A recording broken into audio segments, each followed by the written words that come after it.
Well, hi guys, welcome to this Moneycontrol live stream. You're watching Morning Trade with me, Nandita Khemka. It's a Wednesday morning and the cues coming out of global markets are fairly mixed. We had the FOMC minutes takeaways coming in last night, and of course, Wall Street hasn't really taken very kindly to it. We saw, the winning streak snap on Wall Street, and Asian markets fairly mixed this morning, but of course, the GIFT Nifty hinting at a positive start.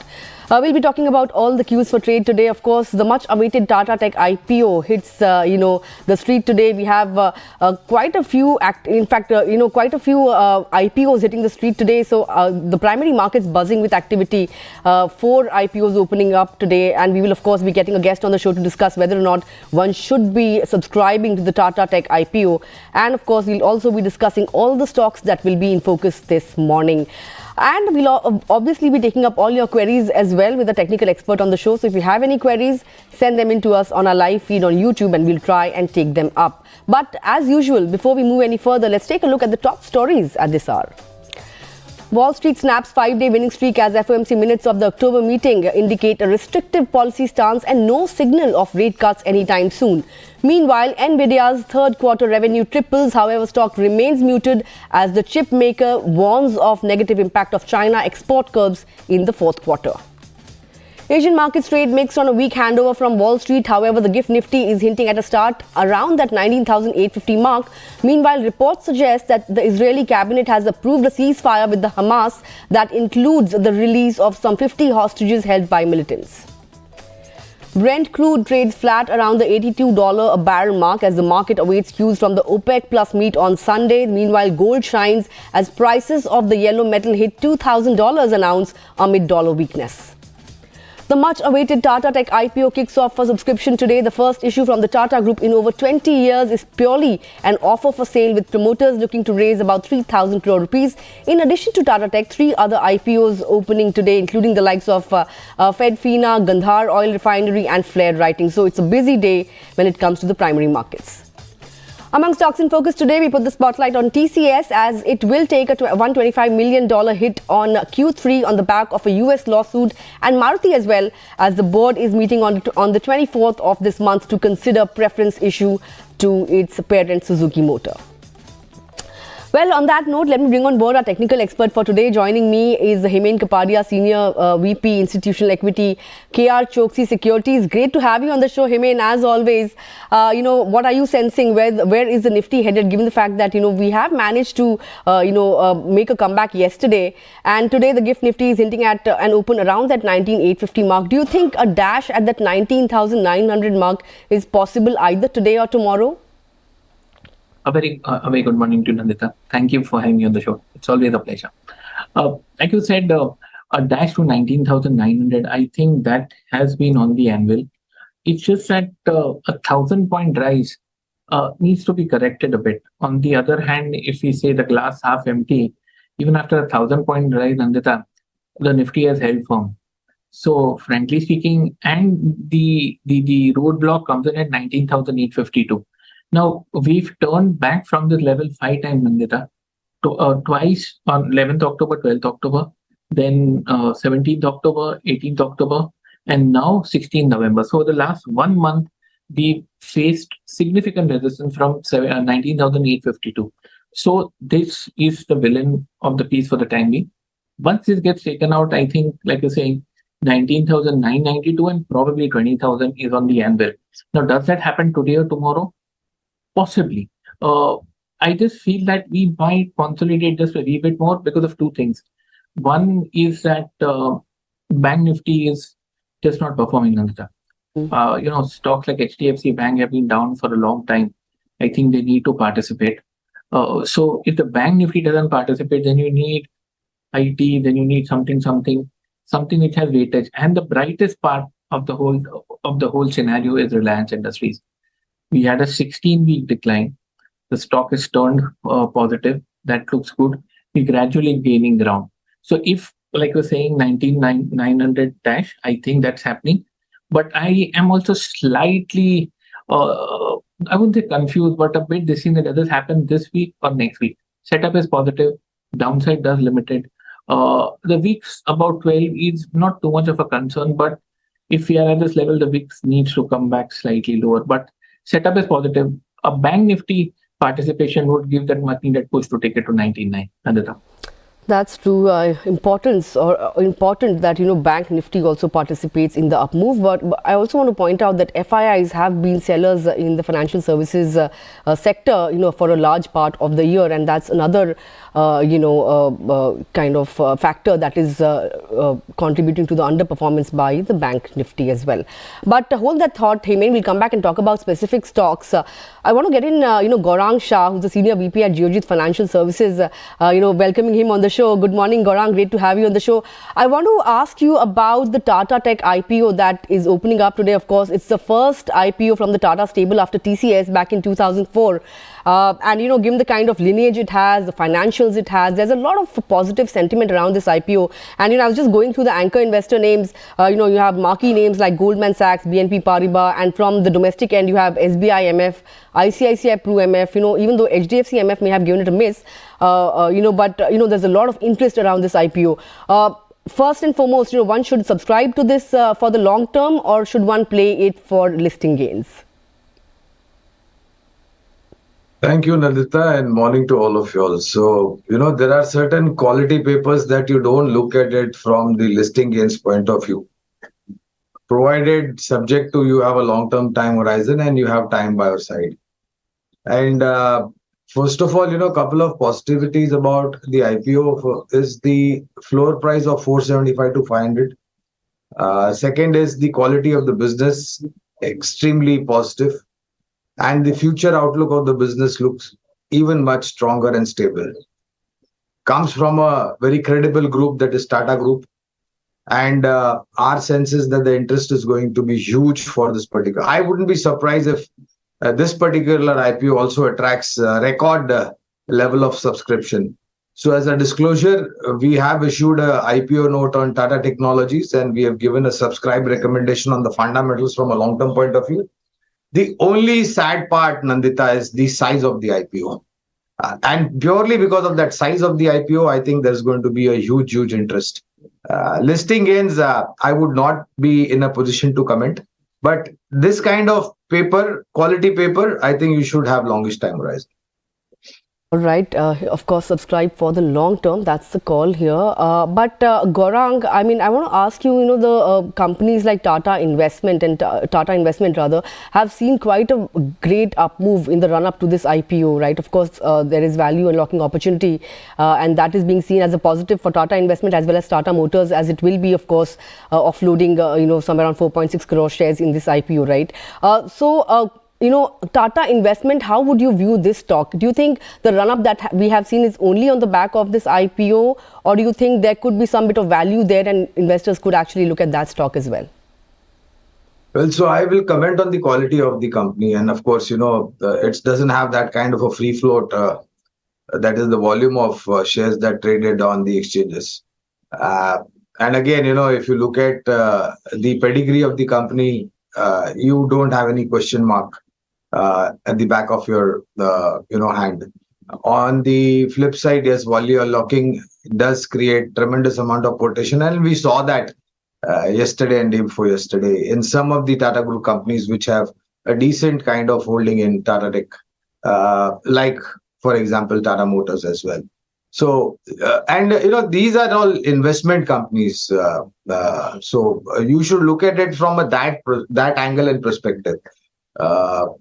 Would not comment specific on buy, sell and hold because we don't have coverage on Tata Investments. But Nandita, I think any group, any company rather in Tata Group is worth looking at second time when it comes to your investment time horizon.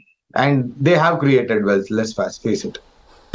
Well, that's obviously, correct, given the fact that, we've seen a very good up move and, these companies have been wealth creators over a period of time as well. But let's talk about some of the listed peers of Tata Tech, the likes of KPIT Tech.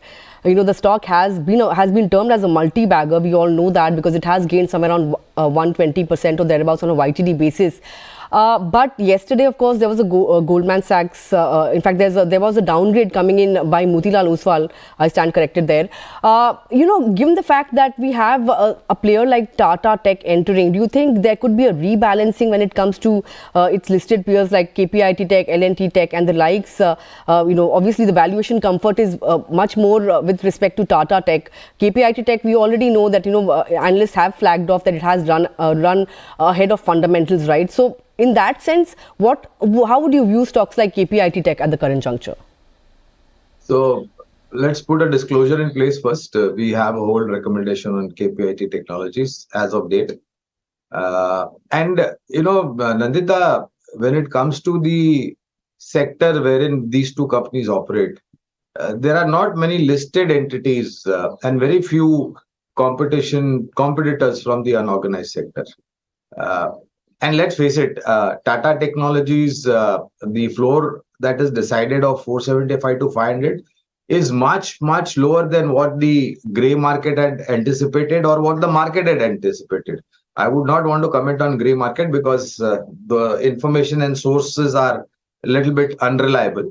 But the fact of the matter is that 470 to 500 leaves a lot on the table for investors from a long-term point of view.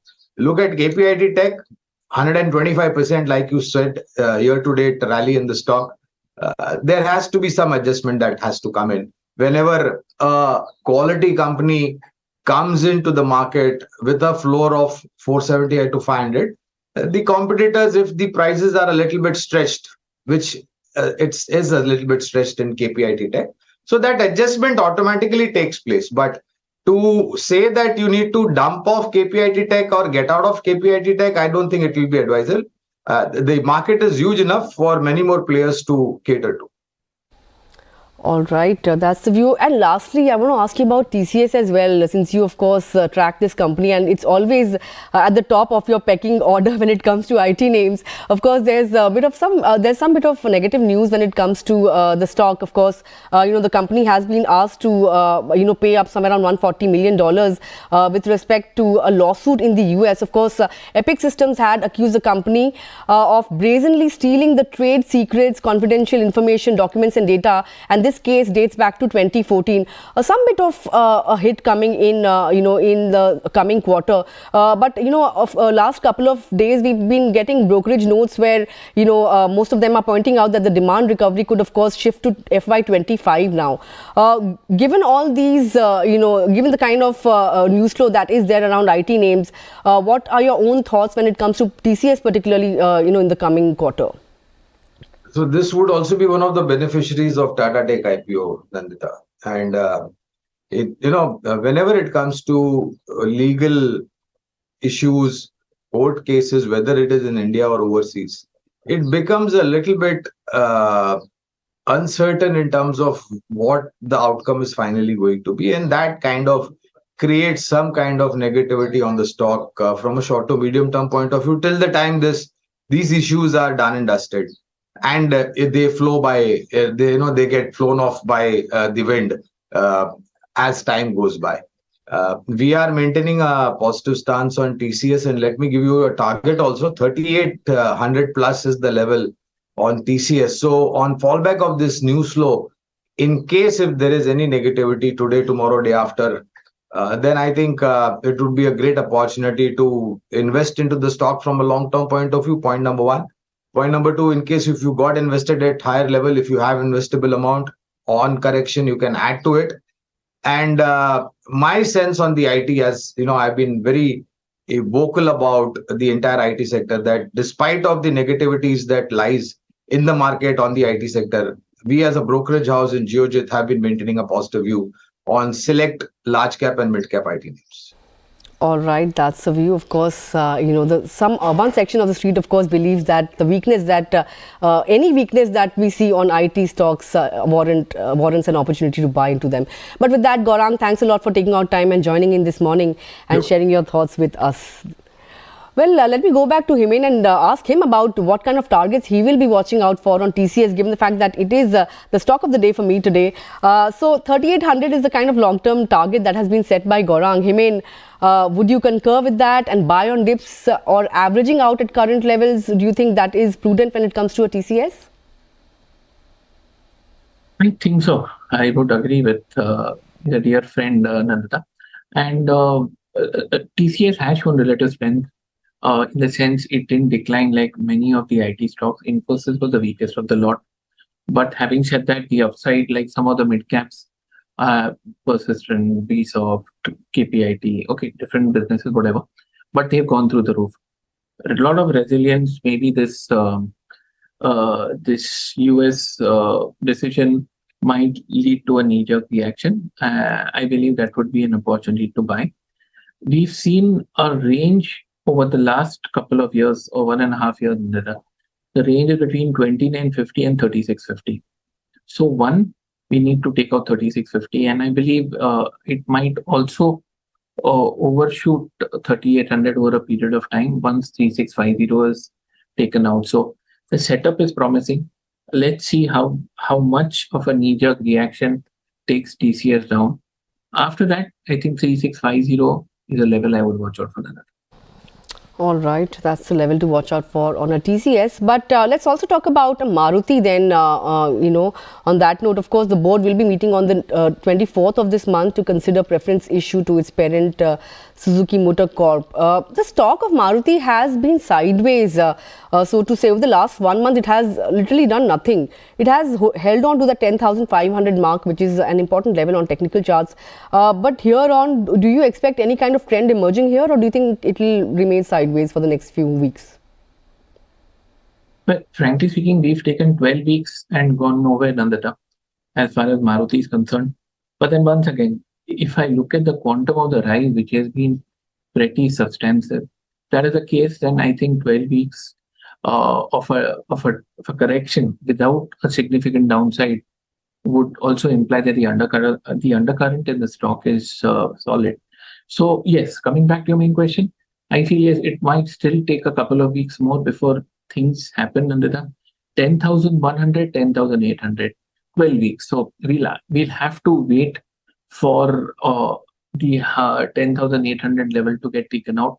There is little bit of shorter term resistance on the daily chart at 10,600. So setup is fine, but after 12 weeks, it would be difficult to say that we're going to break out this week, next week, or the week after that. But in case of a decline, I think it would make sense to go long. But if you're expecting a trending move, we need a breakout. Nandita. All right, need a breakout for some kind of trend to emerge on the charts of Maruti. But, before I go on and take some viewer queries that are trickling in this morning, want to quickly get in your thoughts on a Titan. Hit a fresh high yesterday. The stock has entered the 3 lakh crore rupee market cap club. And, of course, there's news flow that it has got the CCI approval to increase its stake in CaratLane as well. What should one do? It's at record highs now, Titan. Well, frankly speaking, Nandita, Titan has been doing this for the last 23 years and counting, the way I see it on the charts, and continues.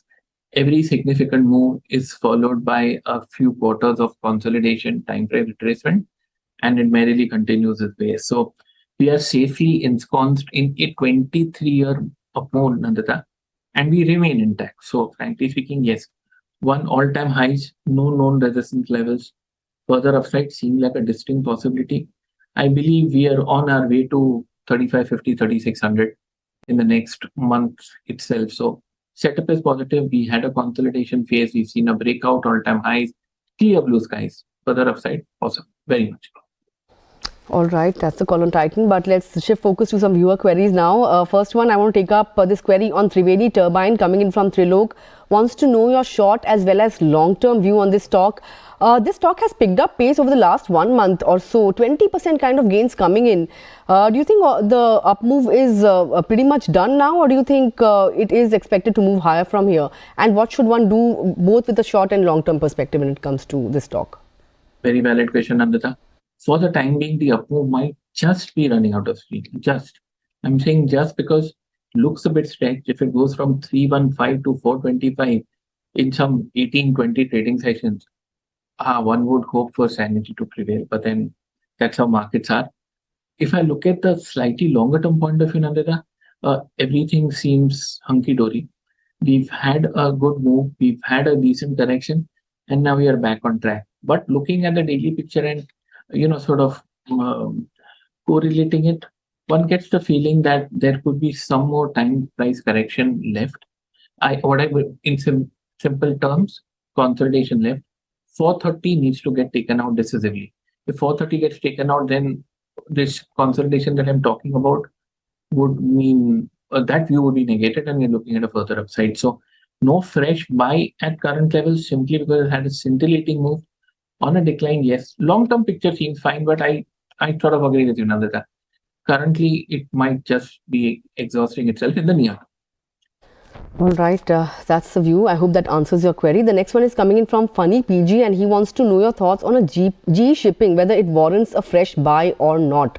I think in contrast with Cochin Shipyard, GE Shipping is one stock that hasn't really picked up steam over the last couple of months. I mean, I was just looking at the Cochin Shipyard charts. The returns there have been solid, even though they may have fizzled out a little. But GE Shipping, do you think much of the up move is still about to come in for this particular stock? Well, yes, but we seem to be stagnating. I believe we entered an intermediate correction, Nandita. If I were to put a range on it, it's 720 and 920. That's a pretty big range. But if you look at the charts, 1, 2, 3, 4, 4 months is the fourth one. The month is not yet over, Nandita. 4 months and counting. And we've sort of stagnated. Yeah. If the stock moves from 260 to 920, not very surprising. It will take its own sweet time. But I also think what you said, there is an upside left, but that upside could take some time coming. Shorter term, yes, I think it's on the verge of overcoming the 55-day exponential moving average. That means a short-term bounce is around the corner. But for it to resume its longer-term uptrend, which I believe is still in force, we might take some more time. All right, very quickly moving on to the next query then. This one is coming in from Orson Fernandez, wants to understand your thoughts on a Polyplex, whether it's the right time to average this stock or not. This stock has not been able to come out of the downtrend that it has seen. If you look at the monthly charts, 6-month chart, YTD chart, you've seen a sea of red. So going forward, do you think one should buy into the weakness, or do you think it's best to avoid this right now? You termed it very aptly, Nandita. Sea of red. It's scary when you look at the charts. It's like you're going downhill with no bottom in place. Two things. 1000 is very strong support. I believe this could hold for the time being.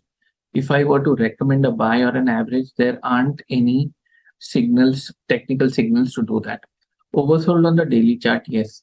But that doesn't mean much. If the stock goes from 2850 to almost 1000, I mean, it's going to get oversold from time to time. But does this warrant a reversal or a relook? I think 1100 is a level to look out for. That is a swing low posted a couple of months back. So if 1100 gets taken out on the daily chart and we sustain above it with volume, that would be the first technical green shoot coming in the stock after almost 1.5 to 2 years. So I would keep this level in mind. Currently, if you were to average, that's inverted pyramiding. I don't think I agree with that. You would be a high risk trader to do something like this currently. But yes, above 1100, I think one can have a fresh look at it. Okay, that's the view on Polyplex. Best not to average it at current levels. Hope that answers your query. I want to quickly squeeze in as many queries as I can. Quite a few trickling in this morning, but I saw one query on Nestle, view for the long term. After the announcement of the stock split, the stock has been consolidating. So what would you advise investors to do with this particular stock for the long term? Would you advise a buy? Frankly speaking, I don't think charts have got anything to do with something like this. If the stock is in a 38-year uptrend, I think Pidilite, Nestle, Asian Paint, some of these stocks don't matter as far as charts are concerned. But having said that, yes, that's more of a lighter note. all-time high happened last month. Higher tops, higher bottoms. Fresh buying? I think so, because after 38 years of an upside, I don't see any reversals yet. It remains very clearly in a longer term uptrend, but ideally on a small decline would make it more attractive than the time. All right, that was that was a query coming in from Yagnesh. Hope that answers your query. I don't know if I have more time, but maybe I'll just take one more query. Thoughts on Bajaj Auto? This one is coming in from Juturu Pavan. Wants to know what would be a good entry point for a Bajaj Auto now. What would you suggest? These are googly, Nandita. The stock goes from 3,000 to 5,685 all-time highs, and our investor asked what is a good entry. Great stock, great move. I would say it's going to be difficult to recommend a buy at this level, despite we remain very clearly in a longer term uptrend, Nandita. I would say spread your purchases. Do it in bits and pieces. I would say buy it in 2 or 3 pieces. Currently, its setup is positive, so buy some at this level. Comes to 5,500, buy some more. Comes to 50 buy some more. I'm not saying you're falling to 50, but there are times, geopolitical factors, for whatever reasons, political reasons, that we could be having corrections. So keep these levels in mind. Spread your purchases. It's not going to be possible to catch the top and bottom, but spread it. Currently, some nibbling absolutely can be considered. All right, this wraps up our query segment for today. But if we couldn't take up your queries, don't get disheartened. We'll try and take them up tomorrow, so keep them coming in. But before I let you go, Himain, what are you recommending for our viewers this morning? Well, couple of stocks which look good. First is Canfin Homes. I'll rush through the recommendations. Consolidation breakout on the anvil. Buy at 775, stop loss 760, target 805. It's not an intraday trade though. Second one is buy Z Entertainment. Stock has finished a correction, given an upward bar reversal yesterday.